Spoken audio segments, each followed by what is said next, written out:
everybody, and welcome to another ICS Live Lounge. Thank you so much for joining me on the first night of ICS 2024. I hope all of you had a great first day and are excited for more presentations and podiums and learning and workshop tomorrow and Friday. So I have the pleasure of setting up the early career session every year.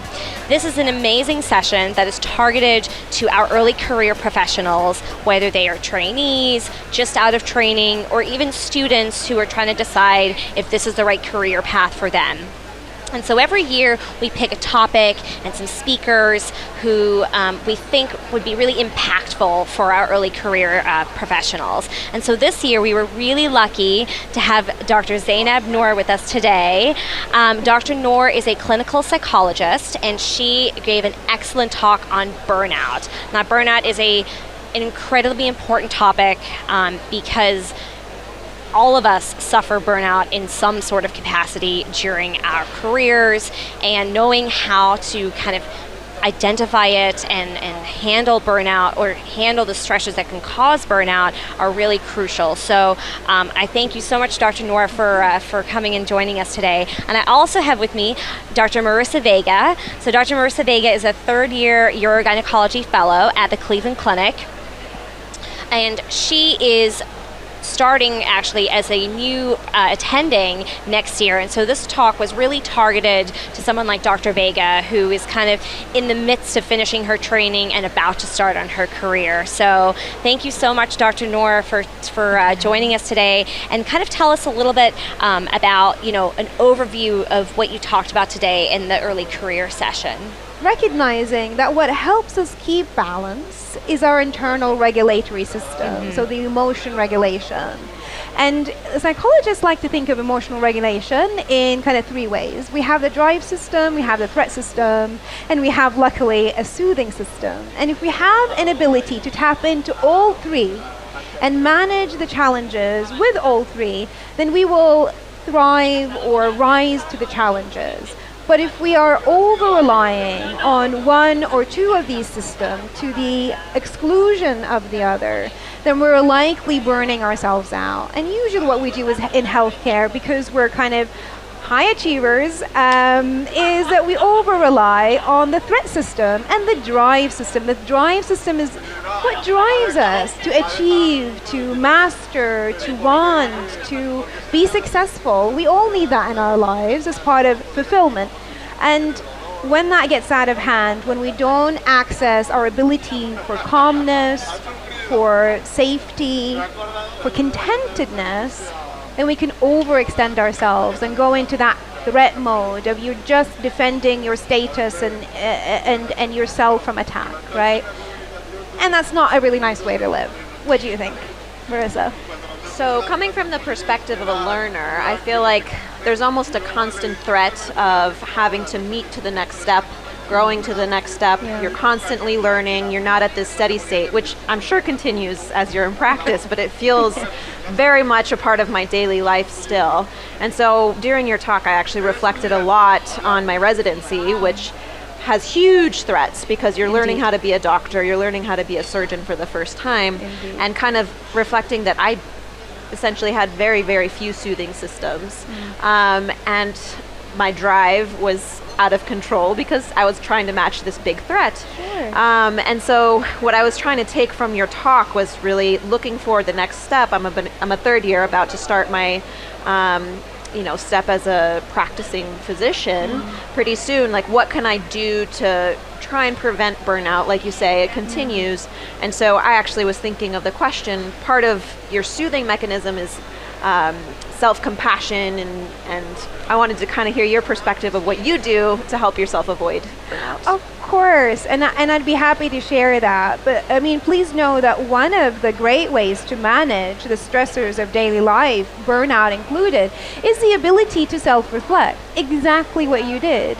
It's the ability to kind of take a step back and think about the system that you're in, and in the many and strange ways that it attacks and perpetuates a cycle of self-sacrifice, as I like to call it, right? So that in itself is one way to buffer against the dread and the constant grind of our job. my personal ways of kind of bringing soothing online, obviously it's personal to me, so it's not to say it happens for you or somebody else, is the ability to notice some of my pitfalls. So knowing what my pitfalls are.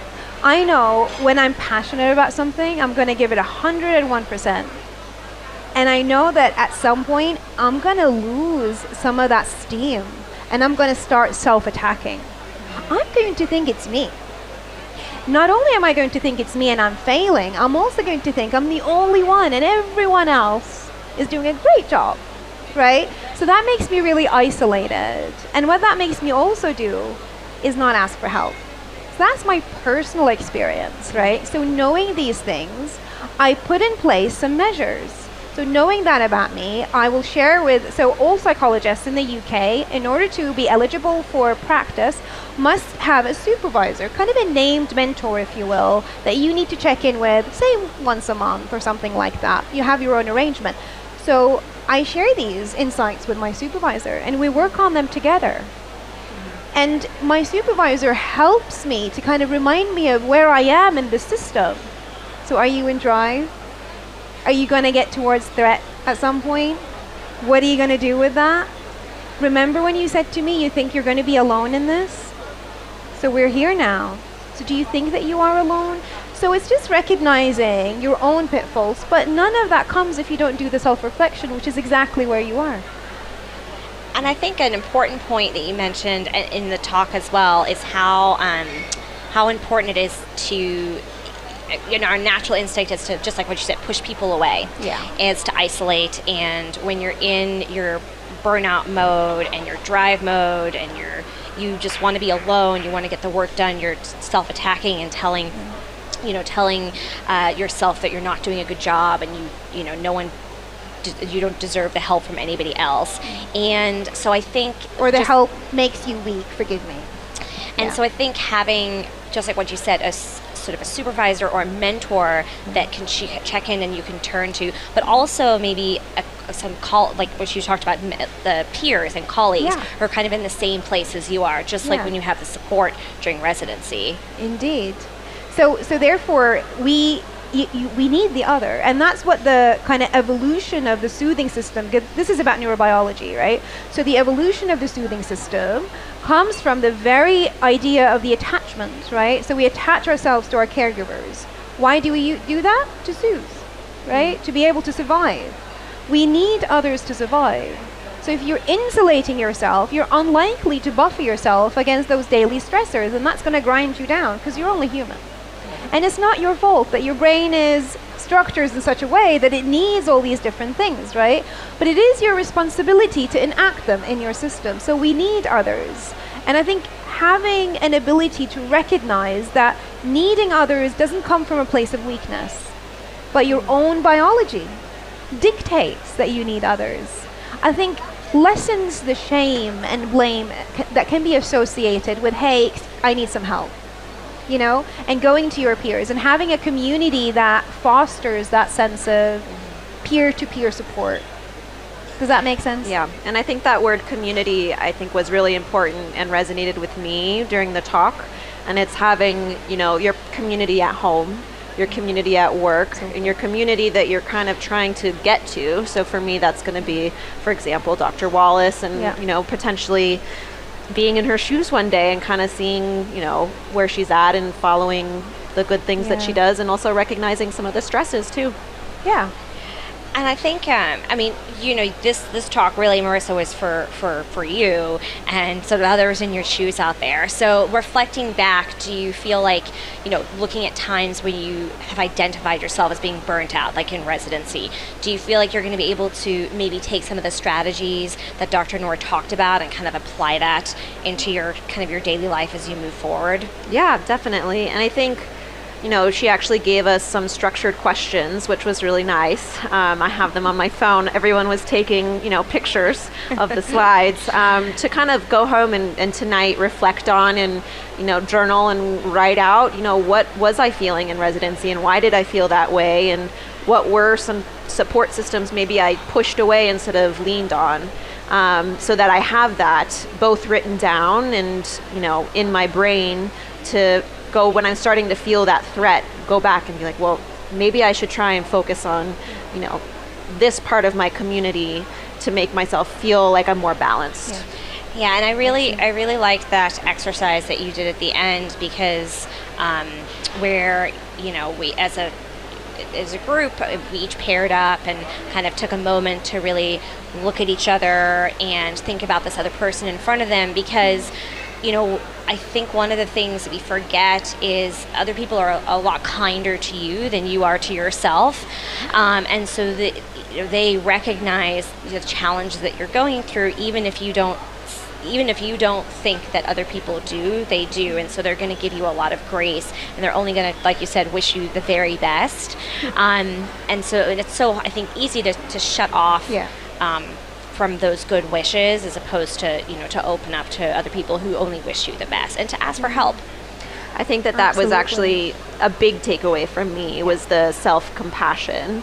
And we did an exercise in, you know, how you talk to yourself, and when you talk to yourself negatively, you know, put yourself as if you were saying that to someone that you love. And for me, I thought of my son, and I was like, I would die if I have ever made him feel that way. Right? And Absolutely. so it's something that I will use in the future if I'm ever having negative thoughts or putting myself down, is like, what would I be doing to my son if I was to push that onto him? So why am I not treating myself similarly? Exactly.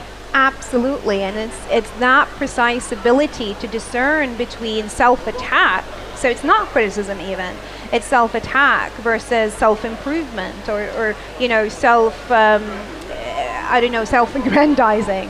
You know, it's that ability to discern between the two that really supports one's well-being and supports the access to the soothing system. Because exactly right, you wouldn't say these things to your child, and you wouldn't say these things to your loved ones. We're so very good, people who work in healthcare especially are so very good at supporting others. But when it comes to supporting ourselves and the inner child, to be a stereotype of a psychologist, you know, we're not very good at supporting that. The problem is that we all have them. We can't get rid of them, unfortunately, right? We're all human in that way. So recognizing that you also come with a whole host of needs that won't be met through self-attack, that in fact will be met through an ability to balance soothing and drive. And I think that's also a really good point that you made earlier. Like, sometimes you are going to be in drive, and maybe your soothing component is not going to be as active, but it's, you know, and maybe that's what you need to kind of move forward. But it's absolutely, you have to get to a point where you can recognize that, give yourself a break in whatever way you know need to bring that soothing component back. Indeed. So that you're not just diminishing it, so you know you get into the cycle of the threat drive, ending up in burnout. Indeed, and you know, the literature around adjustment to chronic illness, for example cancer or other related chronic illnesses, actually suggests just that our ability to maintain the drive and threat can be really crucial in a crisis. Yeah. And it's only afterwards that people feel the distress of it, right? But that's exactly when you need to engage your soothing system, because at the point of distress, if you then attack, that's when you become stuck. And that's a really challenging balance, right, between knowing that you need all three of these and not allowing one or two of them to overcome that soothing mechanism. Well, I just want to thank both of you so much for joining me today. Thank you so much. Dr. Noor, it was amazing to hear your talk. I really encourage, you know, if you didn't get a chance to listen to it today, I really encourage you to look up some of her articles and her papers, and hopefully we'll have her back soon so that she can tell us more about threats and drives and soothing and make sure that we're giving ourselves self-compassion. Indeed, and creating a community of compassion. If you're that bold. And thank you, Marissa, for joining us. Hopefully you took her words of wisdom to heart, and we'll use that as you go into practice in the next couple of years. So thanks everybody for joining us on ICS Live Lounge, and have a good first night, and we will see you tomorrow for the conference.